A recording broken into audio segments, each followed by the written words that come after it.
नमस्कार प्यारे विद्यार्थियों। एमए उत्तरार्ध हिंदी साहित्य की छठे प्रश्न पत्र की इस ऑनलाइन कक्षा में आपका स्वागत है। हम कवि सूरदास पढ़ रहे हैं। कवि सूरदास का जो भ्रमर गीत सार है, जिसे आचार्य रामचंद्र शुक्ल ने संपादित किया है, वह हम पढ़ रहे हैं। उसके जो चयनित पद हमारे पाठ्यक्रम है, उसके अंतर्गत पद संख्या 54, 60 और 62 का आज हम अध्ययन करेंगे।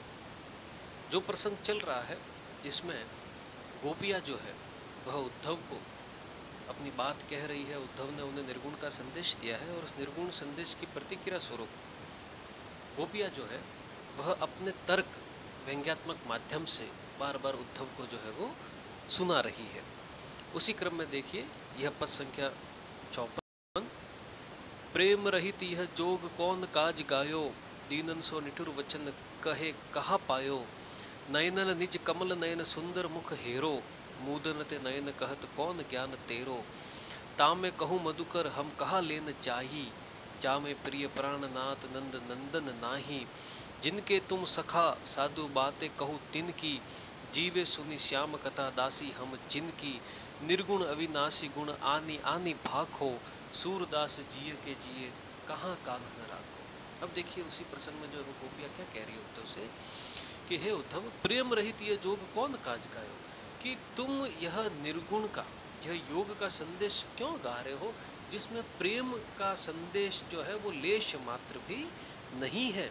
दीनन सो निठुर वचन कहे कहा पायो, कि हम तो पहले से ही दीनहीन है, कृष्ण के वियोग में है, पीड़ित है, दुखी है, और ऐसे में तुम यह निष्ठुर वचन सुना रहे हो। हे उद्धव, ऐसा करने से तुम्हें क्या प्राप्त हो जाएगा। नयनन निज कमल नयन सुंदर मुख हेरो, हमारे इन नेत्रों ने तो खुली हुई स्थिति में, गोपिया जो है वो उद्धव से कह रही है कि हमने तो अपने खुले नेत्रों से कृष्ण को देखा है, तो मूदत ते नयन कहत कौन ज्ञान तेरो। तब तुम कह रहे हो कि निर्गुण के लिए जो है वो नेत्र बंद करके साधना करो, उपासना करो, तो ये आंख बंद करने की हमें आवश्यकता नहीं है। हे उद्धव, हमने तो खुले नेत्रों से ही हमारे परम ब्रह्म श्री कृष्ण के दर्शन कर लिए हैं।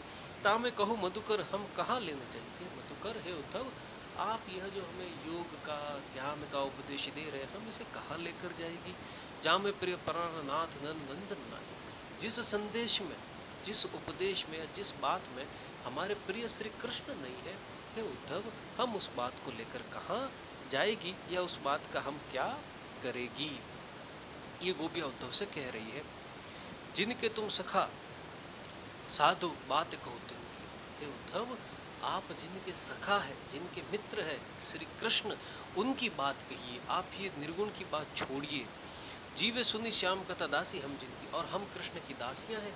हमारा जीवन भी तभी सफल होगा जब हम कृष्ण की कथा सुनेगी। हे उद्धव, ये निर्गुण का ज्ञान मत दीजिए। आप उनके मित्र हैं तो आपको शोभा देता है कि आप उन्हीं की बात कीजिए, और हम उनकी दासियां हैं, उनकी भक्त है, तो हमें ये शोभा देता है कि हम कृष्ण की बात ही सुने और किसी की बात न सुने।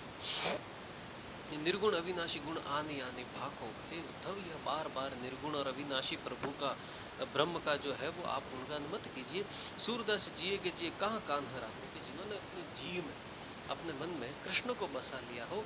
हे उद्धव, कृष्ण को निकाल के वहाँ पर कोई दूसरा ब्रह्म बिठाना, कोई दूसरी साधना पद्धति बिठाना या उस मन को कहीं और लगाना बिल्कुल भी संभव नहीं है। इसमें तो कृष्ण बसे हैं और वही जो है वो स्थायी रूप से बसे हुए रहेंगे। इसलिए हे उद्धव, अब हमारे ऊपर आपके इस निर्गुण संदेश का कोई भी असर पड़ने वाला नहीं है। अब देखिए इसी क्रम में पद संख्या 60। पद संख्या 60 में गोपिया जो वो उद्धव से क्या कह रही है। अपनी सी कठिन करत मन निषिदिन, अपनी सी कठिन करत मन निषिदिन, कही कही कथा मधुप, समुझावती तद बिन रहत नंद नंदन बिन।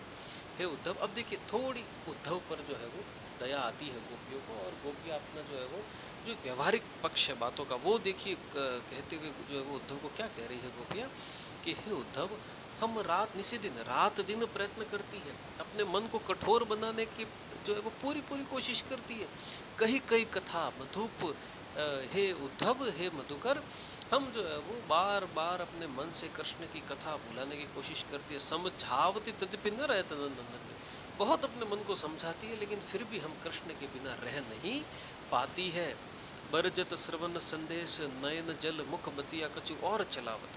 हम जो है अपने कानों से कुछ और संदेश सुनती है, अपने नेत्रों से लगातार जल बहाने के बावजूद भी मुख बतिया कुछ और चला, अपने मुख से जो है वो कुछ और बातें भी चलाने की दूसरी बातें करती है। हम पूरा प्रयत्न करती है कि कृष्ण की बातें नहीं करे।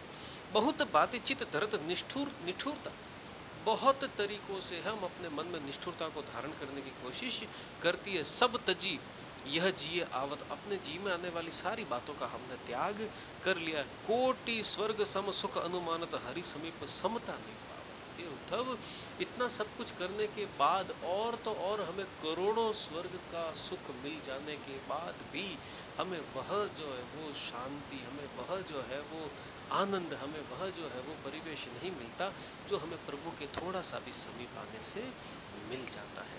थकित सिंधु नौका के खग जो फिरी फिरी फेरी बह गुण गावत। हे उद्धव, हमारी स्थिति तो समंदर में भटके हुए उस पक्षी जैसी हो गई है जो कहीं पर जाने के लिए उड़ता तो है लेकिन घूम फिर के वापस उसी जहाज पर आ जाता है जिस पर वह बैठा हुआ है। क्यों? क्योंकि उसे और कोई किनारा, कोई और छोर उस संसार रूपी सागर में नजर नहीं आता है। तो हमारी भी वही स्थिति है।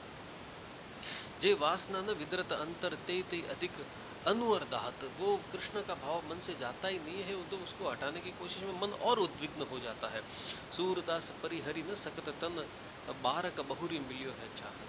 इस प्रकार कवि सुर कहते हैं कि गोपियों ने उद्धव से कहा कि हे उद्धव, बहुत प्रयत्न करने के बावजूद भी, अपने तन और मन को जला देने के बावजूद भी जो कृष्ण की चाह है वह इस तन और मन से मिटती नहीं है। वह लगातार जो है वो हमें प्रताड़ित या पीड़ित करती रहती है। आगे हम देखें पद संख्या 62 में जो है बहुत ही सुंदर बात गोपिया उद्धव से कह रही है और यह परीक्षा के दृष्टिकोण से महत्वपूर्ण है। देखिए, काहे को रोकत मार्ग सुधो, सीधा साधा मार्ग, मार्ग सुधो मतलब सीधा साधा मार्ग। सुनहु मधुप निर्गुण कंटकते राजपंत क्यों रूधो, के तुम सीखे पठाए कुब्जा, के कहीं श्याम घन जूत हो। वेद पुराण सुमृति सब ढूंढो, जुवतिन जोग कहूँ थो। ताको कहाँ परे खो, कीजे जानत चाश न दूध हो। सूर मूर अक्रूर ले गए ब्याज निबिरत। तो बहुत सुंदर बात देखिए। अब गोपिया जो है वापस व्यंग्य में जो है वो आ गई है और उद्धव से कह रही है, काहे को रोकत मार्ग सुधो। ये उद्धव, हमारे इस सगुण भक्ति का, सगुण प्रेम का सीधा साधा मार्ग क्यों रोक रहे हो। सुनो मधुप, हे उद्धव सुनो, हे मधुकर सुनो। निर्गुण कंटक ते राजपंथ क्यों रुदो। ये निर्गुण रूपी कांटे डालकर तुम हमारे सगुण रूपी राजपथ को रोकने की कोशिश क्यों कर रहे हो। देखिए, निर्गुण को तो कांटे कहा गया है और सगुण भक्ति को जो है वो राजपथ कहा गया है। कि तुम सीखे सिखाए कुब्जा। अब देखिए, गोपियों के ईर्ष्या का विषय है कुब्जा। क्यों? क्योंकि उनको मन में यह धारणा बैठी हुई है कि कुब्जा ने कृष्ण को जो है वो वहाँ पर रोक लिया है। जादू टोने से रोका हो, अपनी सेवा भावना से रोका हो, अपने प्रेम के वशीभूत से रोका, वशीभूति से रोका हो।